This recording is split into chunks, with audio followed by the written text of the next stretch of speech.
बालार ऋषि के तपोभूमि और महाराजा सुहेलदेव के युद्ध स्थली बहराइच, स्वतंत्रता के अमर सेनानी राजा देवभक्त सिंह का जन्मभूमि गोंडा, महात्मा बुद्ध के श्रावस्ती और मां पाटेश्वरी देवी का पुण्य भूमि बलरामपुर के लोगन का हमार कोटि कोटि प्रणाम।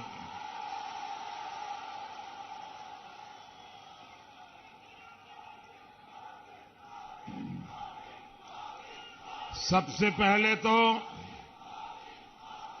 मुझे पहुंचने में विलंब हुआ, इसके लिए मैं आप सबकी क्षमा चाहता हूं कि मैं आज नॉर्थ ईस्ट में मणिपुर में था और मणिपुर से आते थोड़ा समय हो गया, तो इसलिए मैं आपकी क्षमा चाहता हूं। लेकिन ये जो दृश्य मैं देख रहा हूं, कहीं पैर रखने की भी जगह रखी है कि नहीं?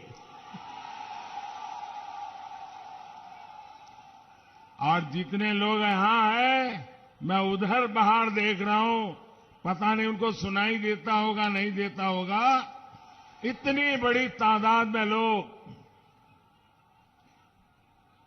आज यहां दूसरे जिलों से भी एक तो यहां मौजूद है, बाकी लोग वर्चुअली और जिलों में भी इस कार्यक्रम में जुड़े हैं। मैं उन सबको भी यहां से प्रणाम करता हूं। आप जो इतनी बड़ी संख्या में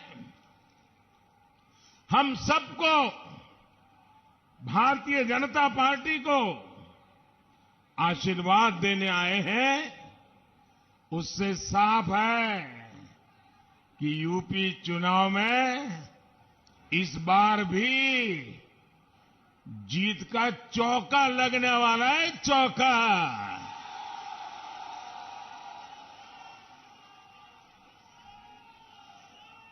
एक बार 2014, दूसरी बार 2017, तीसरी बार 2019 और इस बार चौका।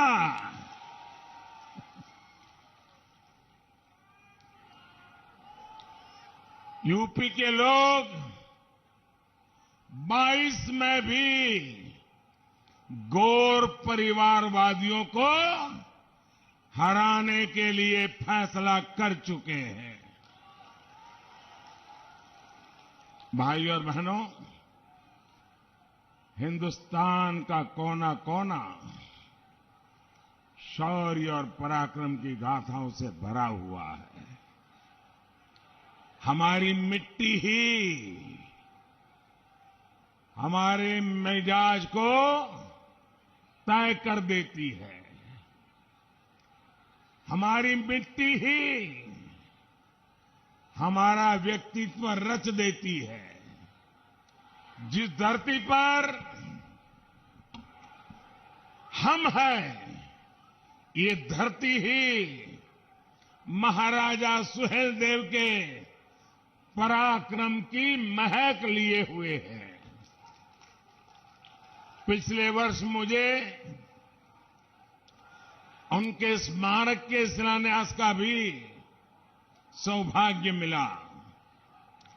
इस स्मारक में उनकी भव्य प्रतिमा भी लगाई जाएगी। साथियों, आप देख रहे हैं इस समय दुनिया में कितनी उथल पुथल मची हुई है। जब चारों तरफ उथल पुथल मची हो, चारों तरफ कल क्या होगा, परसों क्या होगा, गिनतियां चलती हो, ऐसे में भारत को ताकतवर होना चाहिए कि नहीं होना चाहिए? भारत मजबूत होना चाहिए कि नहीं होना चाहिए? आज भारत का ताकतवर होना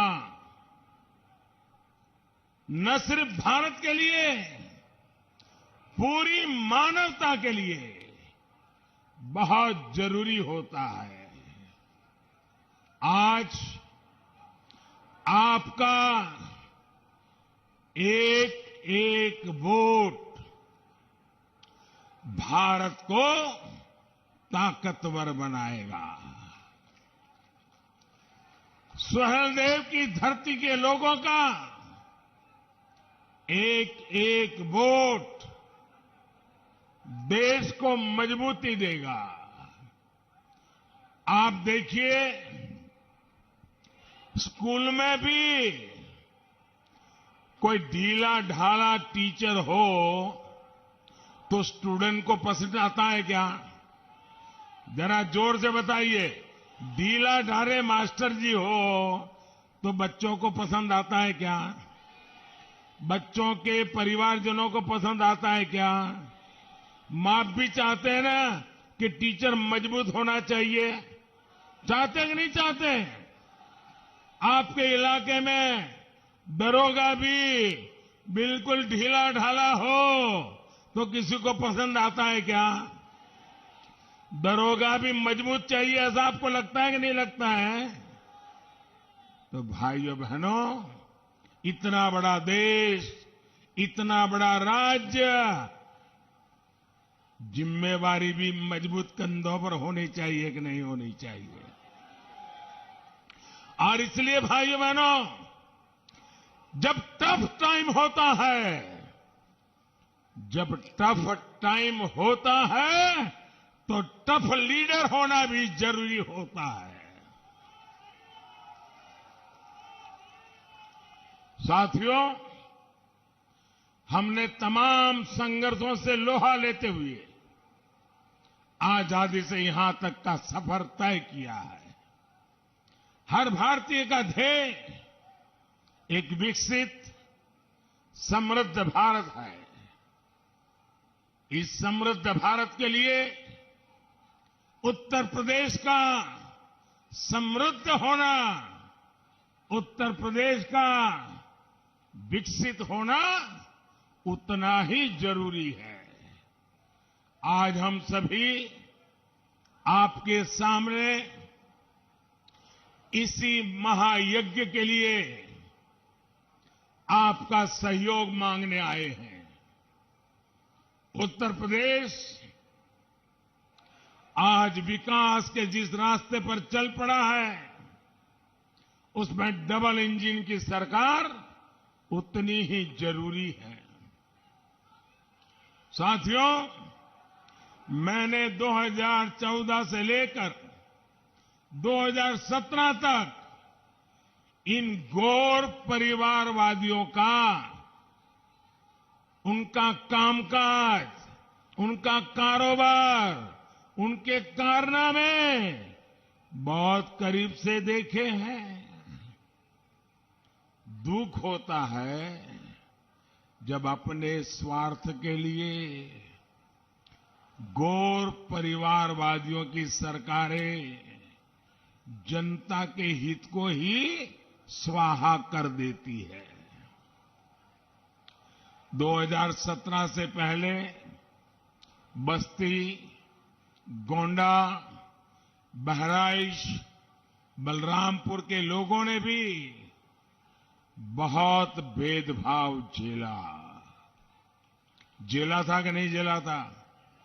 आपके साथ भेदभाव होता था कि नहीं होता था?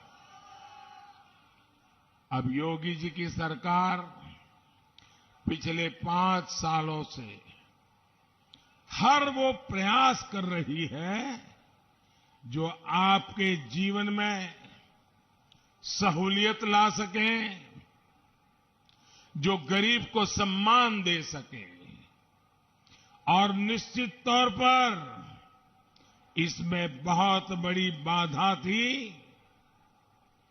यूपी की बिगड़ी हुई कानून व्यवस्था।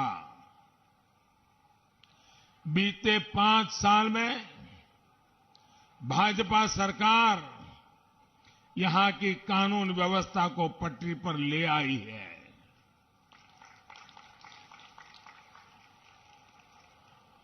वो जो आपके हक की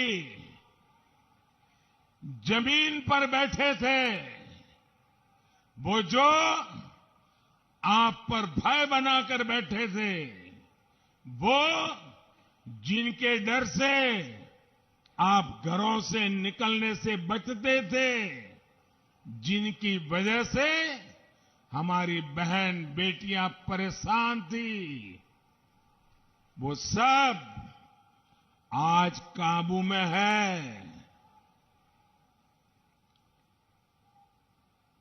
लेकिन अभी ये पूरी तरह न सुधरे हैं न समझे हैं। वो मौके की तलाश में है। अभी वो अंतिम सांस ले रहे हैं। अगर दोबारा इनको मौका मिल गया तो उनकी जान में जान आ जाएगी। आने देना है क्या? आने देना है क्या? भाइयों बहनों, ये जो समझ नहीं रहे हैं, अभी भी सुधरे नहीं है, अभी भी आखिरी सांस ले रहे हैं और बदले का भाव लेके बैठे हैं, उनको दोबारा खड़े नहीं होने देना है। साथियों, भाजपा सरकार के प्रयासों की वजह से अब उत्तर प्रदेश में डर का माहौल दूर हो रहा है। और डर उनको लग रहा है जो दशकों तक निर्दोषों को डराते रहते थे, वो आज डर के मारे कांप रहे हैं। आपके लिए आगे बढ़ने के रास्ते खुल रहे हैं, नए रास्ते बन रहे हैं। आप बच्चे को अच्छी शिक्षा देना चाहते हैं, इसलिए भाजपा सरकार स्कूलों की स्थिति सुधार रही है। आप अपने बच्चों को उच्च शिक्षा देना चाहते हैं, इसलिए भाजपा सरकार हर जिले में मेडिकल कॉलेज खोल रही है, नए इंजीनियरिंग संस्थान बना रही है, आईटीआई पॉलिटेक्निक में सीटें बढ़ा रही है। आप अपनी दुकानदारी करना चाहते हैं, अपना कारोबार शुरू करना चाहते हैं, इसलिए भाजपा सरकार मुद्रा योजना के जरिए आपको बैंकों से आर्थिक मदद दे रही है। स्टार्टअप योजना के जरिए आपको पैसा दे रही है। आप चाहते हैं कि इलाज पर खर्च कम हो, बेहतर इलाज की सुविधा मिले, इसलिए भाजपा सरकार आयुष्मान योजना के तहत 5 लाख रुपए तक के मुफ्त इलाज की सुविधा दे रही है। गांव देहात में भी हेल्थ और वेलनेस सेंटर बनवा रही है। सामान्य मानवी के जीवन के हर पड़ाव, उसकी हर जरूरत, उसको ध्यान में रखकर हमारी सरकार योजनाएं लागू कर रही है। और ये सब काम बिना भेदभाव हो रहा है, बिना तुष्टीकरण किए हो रहा है। और यही तो है सबका साथ, सबका विकास, सबका विश्वास और सबका प्रयास।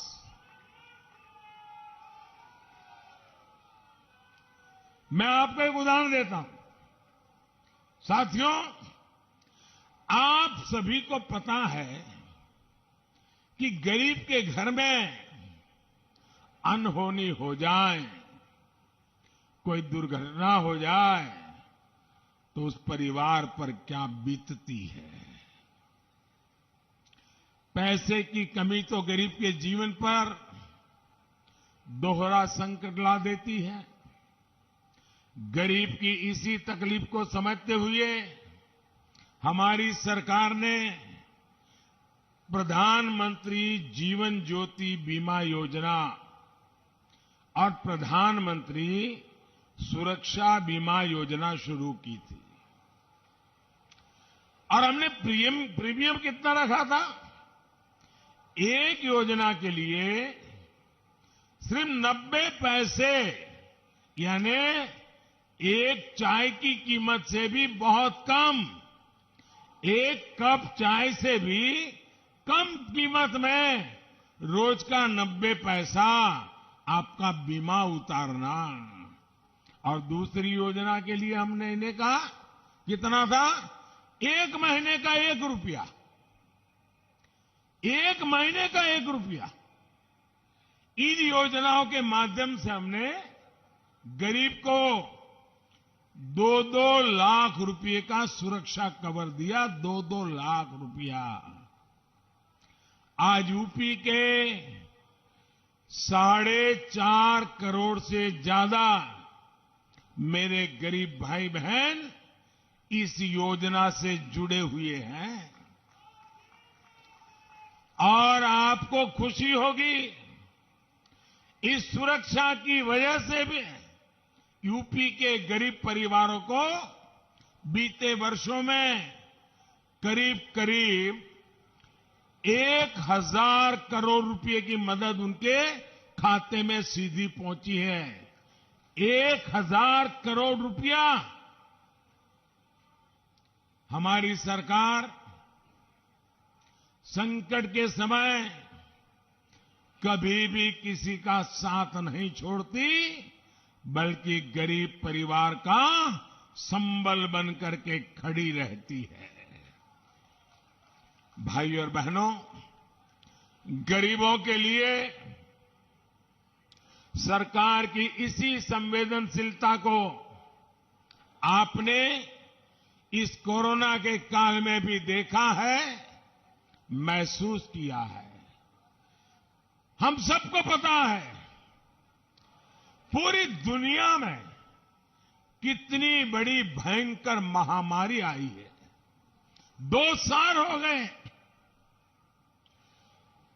पूरी मानव जात, दुनिया का हर देश, अमीर हो गरीब हो, हर कोई 100 साल की ये भयंकर बीमारी के चपेट में आया हुआ है। ये संकट हमारे देश पर भी बहुत गहरा, लेकिन ऐसे संकट के समय हमारी सरकार हाथ पर हाथ धर करके नहीं बैठी।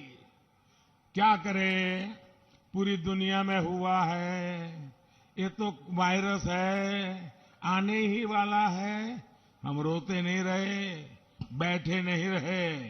हमने एक के बाद एक इस समस्या के सामने रास्ते खोजते रहे, देश के लोगों की जिंदगी बचाने के लिए लगे रहे।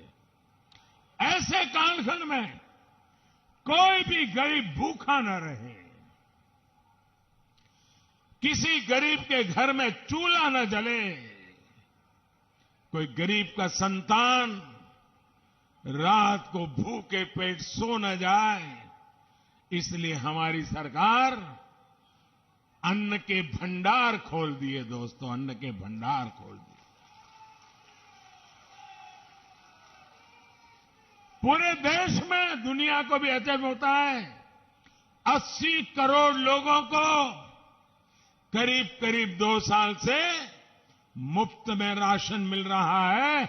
और हमारे उत्तर प्रदेश में 15 करोड़ लोगों को, 15 करोड़ लोगों को मुफ्त में राशन पहुंचा है। भाइयों बहनों,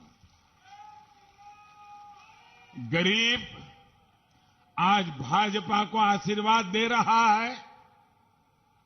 इसी संकट के समय हमारी सरकार ने इस बात पर जोर दिया कि कोई भी गरीब, हिंदुस्तान का कोई भी नागरिक, अमीर हो या गरीब हो, उच्च मध्यम वर्ग हो या निम्न मध्यम वर्ग हो, शहर में रहता हो या गांव में रहता हो, स्त्री हो या पुरुष हो, कोई भी वैक्सीन से छूट ना जाए। आप सबको वैक्सीन लगा है, टीका लग गया है? जरा हाथ ऊपर करके बताइए, टीका लगा है? आप मुझे बताइए, आपको टीका लगाने के लिए एक नया पैसा भी खर्चा करना पड़ा क्या? जोर से बोलिए ताकि ये जरा गौर परिवारवादियों को पता चले। कोई खर्चा आया क्या? कोई आपको पैसा देना पड़ा क्या? एक भी रत्ती रुपया देना पड़ा क्या? भाइयों बहनों, इतना बड़ा सेवा काम, इतना बड़ा देश और इतने कम समय में, लेकिन इन गौर परिवारवाद लोगों ने देश की जनता को गुमराह करने के लिए, आपको बहकाने के लिए दिन रात नए नए मनगढ़ंत तर्क दिए, अफवाहें फैलाई, भ्रम फैलाई। लेकिन भाइयों बहनों, आपका मेरे प्रति जो विश्वास था, आपका मेरे प्रति जो प्रेम था, उसके कारण वे सफल नहीं हो पाए और आज हर नागरिक के तक टीका पहुंच गया। भाइयों, उन्होंने ये तक कह दिया कि वैक्सीन तो भाजपा की है। इन लोगों ने आप लोगों को उकसाया, ये तो भाजपा की वैक्सीन है, ये भाजपा के रंग वाली वैक्सीन है, ये भाजपा के कमल वाली वैक्सीन है, इसलिए वैक्सीन मत लगाओ। आपने उनकी एक भी बात नहीं सुनी, जैसे वैक्सीन में उनकी बातें नहीं सुनी है, चुनाव में भी मत सुनना। आपने हमारी बात मानी और टीका लगवाया। मैं आपका हृदय से धन्यवाद करता हूं भाइयों बहनों। और तो और इन लोगों ने तस्वीरें दिखाकर यूपी को बदनाम करने का भी काम किया। साथियों, दशक तक हमारे यहां गरीबी हटाओ के नाम पर, समाजवाद के नाम पर सिर्फ और सिर्फ वोट बटोरे गए और बाद में धन लूटा गया। लेकिन जो इतने वर्षों तक देश की सत्ता में रहे, यूपी में जिन्होंने हमसे पहले सरकार चलाई, उन्होंने गरीब को गरीबी से लड़ने के लिए न अस्त्र दिए, न शस्त्र दिए, न उनको कोई समर्थन दिया। 2014 में जब आपने हमें अवसर दिया तो हमने इस पुरानी सोच को बदलने के लिए कदम उठाए। बैंकों के दरवाजे गरीब, दलित, पिछड़े, किसान, मजदूर, महिलाओं के लिए हमने खोलना, ऐसा ही एक बड़ा कदम था। गरीब कभी बैंक के दरवाजे तक नहीं जा सकता था, आजादी के इतने दशकों के बाद भी नहीं जा सकता था। हमने बैंक के दरवाजे गरीबों के लिए खोल दिए दोस्तों। वरना पहले ये माना जाता था कि जिसके पास पैसा होता है वही बैंक जाता है, गरीब के पास भी बैंक खाता हो। पहले की सरकारों ने इसकी जरूरत ही नहीं समझी। ये भाजपा की सरकार है जिसने देश भर में 44 करोड़ गरीबों के जनधन खाते खुलवाए भाइयों बहनों। और इन जनधन खातों की ताकत देखिए। ये मेरा घोर विरोध करने वालों ने आंख बंद करके उस समय जनधन खाते का भी विरोध किया था, उसकी भी मजाक उड़ाई थी।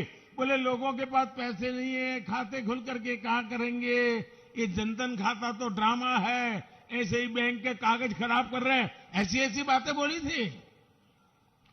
लेकिन जनधन खातों की ताकत देखिए साथियों, बच्चों की पढ़ाई के लिए सरकारी मदद बिना बिचौलिए, बिना कट सीधे बैंक खाते में पहुंच जाती है। पीएम किसान निधि, कोई बिचौलिया नहीं, सीधा छोटे किसानों के और हर किसान के बैंक खाते में पैसा पहुंच जाता है।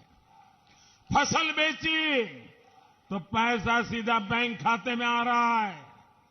आज कोई सब्सिडी आनी है तो सीधे बैंक खाते में आती है। पीएम आवास का पैसा आता है तो सीधे बैंक खाते में आता है। मनरेगा का पैसा आता है तो सीधा बैंक के खाते में आ जाता है।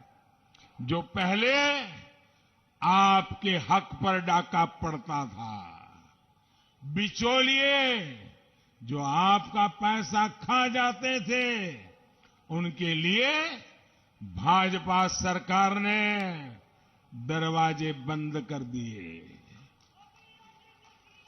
साथियों, जनधन खाते के साथ जब हमने मोबाइल फोन और आधार को जोड़ा तो ये सुरक्षा चक्र और मजबूत हो गया। अब हमारे छोटे किसानों, पशुपालकों, मछली पालकों को भी जनधन खातों के कारण बैंकों से आसान ऋण मिलना संभव हो पाया है। आपको पता होगा, हमारे देश के एक प्रधानमंत्री सार्वजनिक रूप से बोले थे। उन्होंने कहा था कि मैं दिल्ली से 1 रुपया भेजता हूं तो गरीब के घर 15 पैसा पहुंचता है। 1 रुपया भेजता हूं तो सिर्फ 15 पैसा पहुंचता है।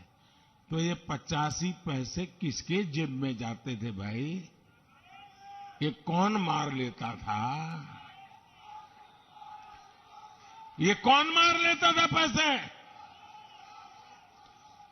अगर 1 रुपया भेजा है तो 100 पैसे पूरे गरीब के खाते में जाने चाहिए कि नहीं जाने चाहिए? 100 के 100 पैसे गरीब को मिलने चाहिए कि नहीं मिलने चाहिए? अब मैंने ये पक्का कर लिया कि गरीब के खाते में दिल्ली से मैं 1 रुपया भेजूंगा तो बीच में कोई हाथ नहीं लगाएगा, 100 के 100 पैसे पहुंचेंगे। अब मुझे बताइए भैया, ये जिनकी दुकानें बंद हो गई, जिनको ये मलाई खाने को मिलता था, उनको मेरे पे गुस्सा आएगा कि नहीं आएगा? आएगा कि नहीं आएगा? वो मोदी को गाली देगा कि नहीं देगा? मोदी का बुरा बोलेगा कि नहीं बोलेगा? मोदी के पीछे पड़ जाएगा कि नहीं पड़ जाएगा? मोदी ने कोई गुनाह नहीं किया, गुनाह यही है कि मलाई खाने वालों की कटकी बंद कर दी है। आप मुझे बताइए, मैंने सही किया कि गलत किया? सही किया कि गलत किया? ये करना चाहिए था कि नहीं करना चाहिए था? अगर मैंने सही किया तो आप मेरे साथ रहोगे, पूरी पूरी ताकत दोगे? आपकी जितनी ताकत मिलेगी उतने ही ताकतवर फैसले मैं करूंगा भाइयों बहनों। अब आप देखिए, हमने स्वनिधि योजना के माध्यम से रेहड़ी पटरी ठेले वालों को भी बैंकों से बिना गारंटी का लोन दिया जा रहा है।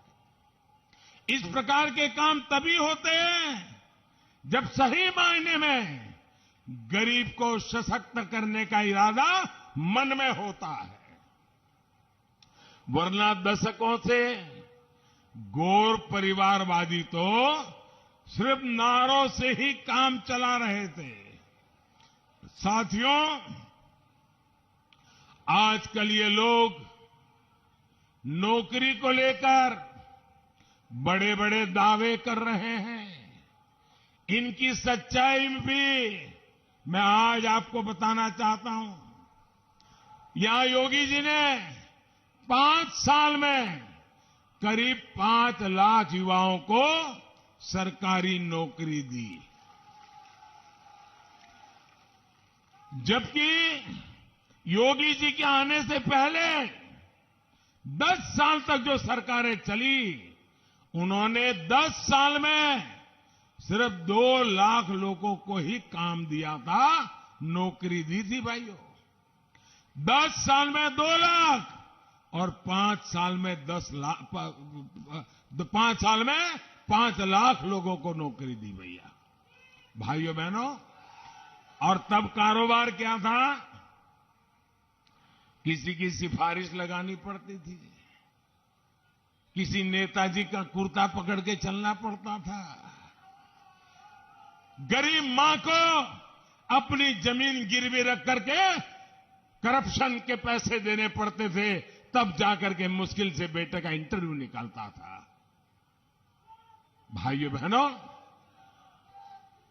गरीब को इतना नुकसान इन लोगों ने किया था। भाइयों बहनों, हमने वो स्थिति बदली है।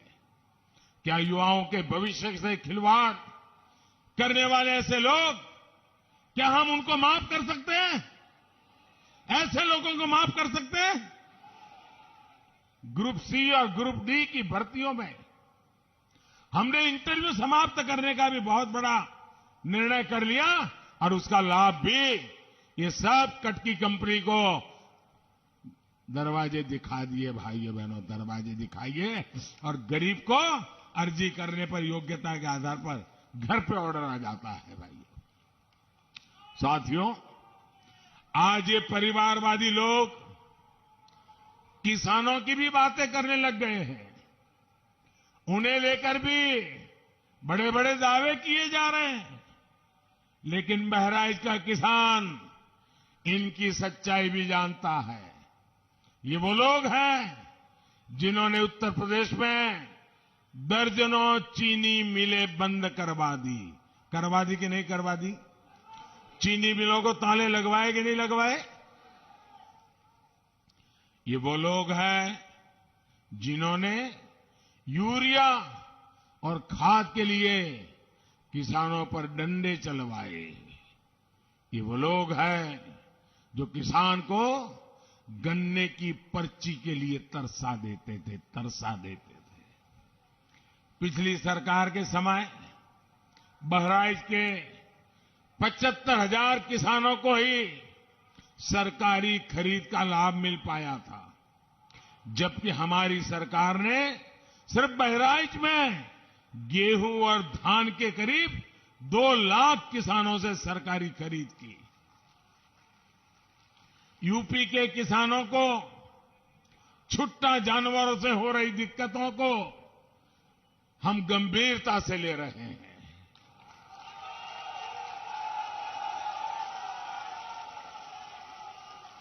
हमने रास्ते खोजे हैं दोस्तों, और मैं आपकी इस चिंता को पूरी तरह समझता हूं और मैं आपको बताता हूं, मैं रास्ता खोज करके लाया हूं दोस्तों। 10 मार्च को आचार संहिता समाप्त होने के बाद, नई सरकार बनने के बाद योगी जी के नेतृत्व में उन सारी नई योजनाओं को हम लागू कर देंगे। भाइयों,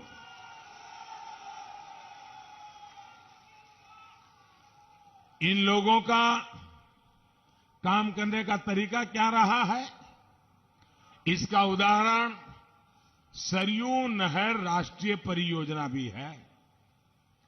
इनकी लापरवाही की वजह से ये योजना 4 दशक से भी पूरी नहीं हो पाई। 40 साल बीत गए भाइयों।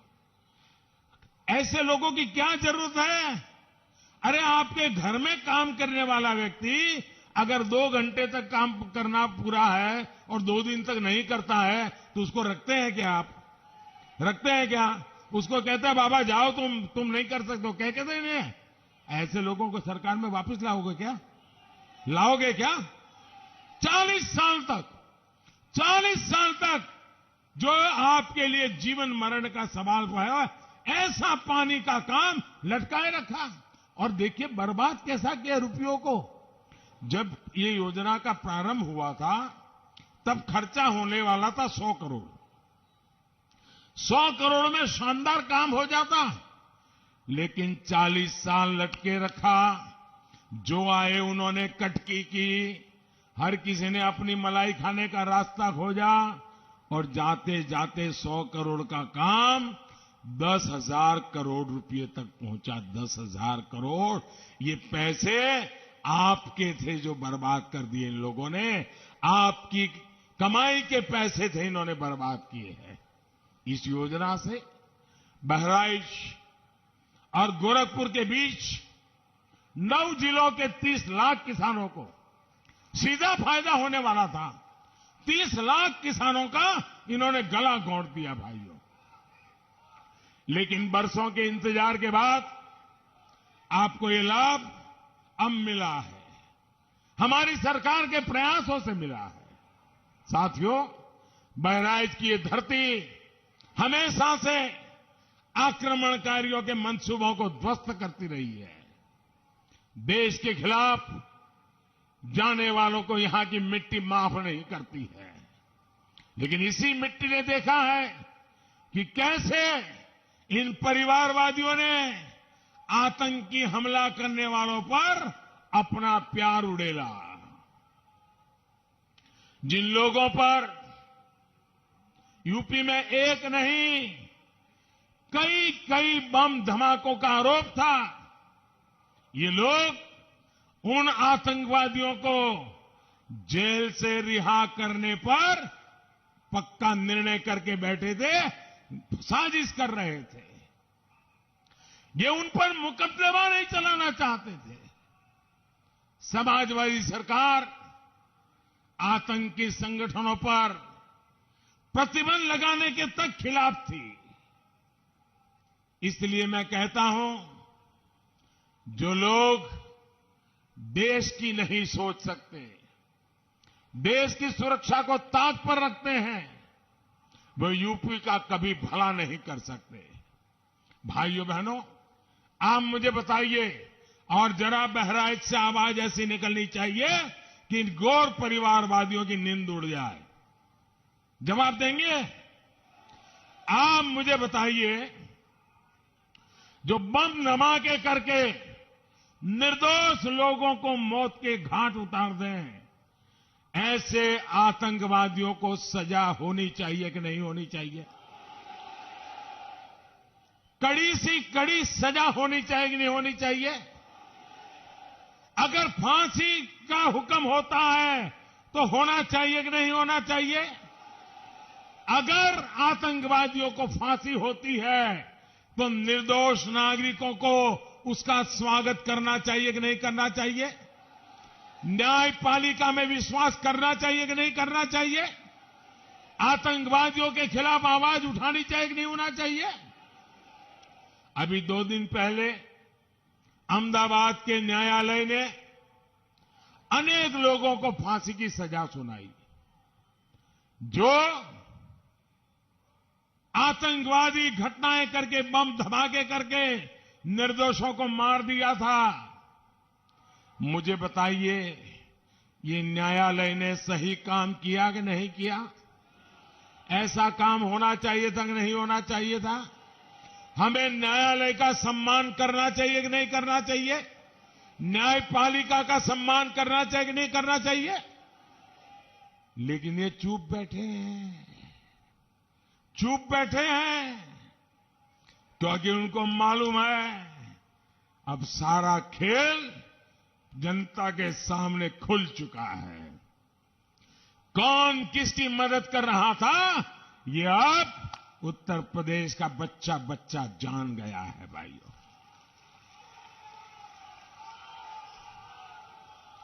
बहराइच, गोंडा, श्रावस्ती, बलरामपुर जिलों में विकास को रफ्तार दी जा सके, इसके लिए कई 100 करोड़ रुपए इसकी योजनाओं पर तेजी से काम चल रहा है। बहराइच गोंडा रेल मार्ग पर इलेक्ट्रिक ट्रेन की शुरुआत का रास्ता खुल गया है। यहां नए पुल बनाना हो या फिर कनेक्टिविटी के काम, हमारी हर कोशिश उत्तर प्रदेश के विकास के लिए है। 10 मार्च के बाद हमारी सरकार ऐसे कार्यों के लिए, आपकी सेवा के लिए नई ऊर्जा के साथ जुटेगी। लेकिन भाई और बहनों, आपको ये और बात गांठ बांध लेनी है, माफियावादियों को मौका मिला तो ये लोग गांव गरीब की योजनाओं को बंद कर देंगे, बदले की भावना से बंद करेंगे। जिसको मौका पड़ेगा वो बदला लेने की ताक में है। क्या बदला लेने देंगे? बदला लेने देंगे? जो बदला लेना चाहते हैं उनको आने देंगे? ये बदला वालों को अवसर देंगे? भाइयों बहनों, कमीशन, क्राइम, कब्जेदारी, यही लोग फिर से मैदान में उतर आएंगे। इसलिए आपको ज्यादा से ज्यादा संख्या में भाजपा को वोट देना है। कमल के निशान पे बटन दबाना है। एक वोट भी छूटना नहीं चाहिए। आप मुझे बताइए, आज मैं हेलीकॉप्टर से देख रहा था, इतनी जबरदस्त भीड़, इतनी जबरदस्त भीड़, इतनी बड़ी तादाद में आप लोग आए हैं। आप थक गए होंगे। अब मन करता होगा मोदी जी आ गए, योगी जी आ गए, सभा शानदार हो गई, चलो अब सो जाते हैं। सो जाएंगे? नहीं सो जाएंगे ना, घर घर जाएंगे। ऐसे नहीं, जवाब पूरी ताकत से दो। घर घर जाएंगे, मतदाताओं को मिलेंगे, मेरी बात पहुंचाएंगे, मेरे प्रणाम उनको कहेंगे।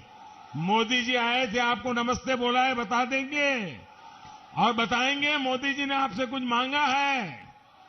आप उनको बताएंगे मोदी जी ने कहा है वोट डालना है, बताएंगे।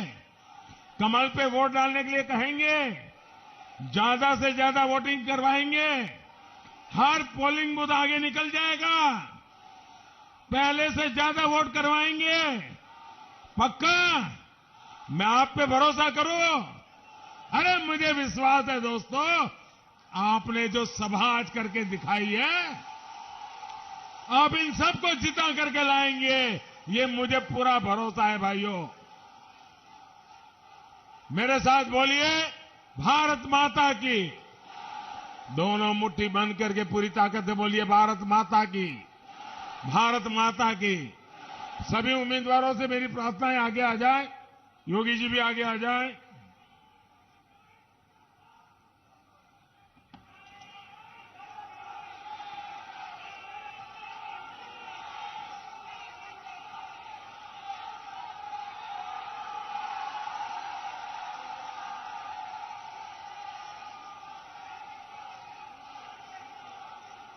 इस खबर को अभी लाइक करें, शेयर करें, अभी चैनल को सब्सक्राइब करें।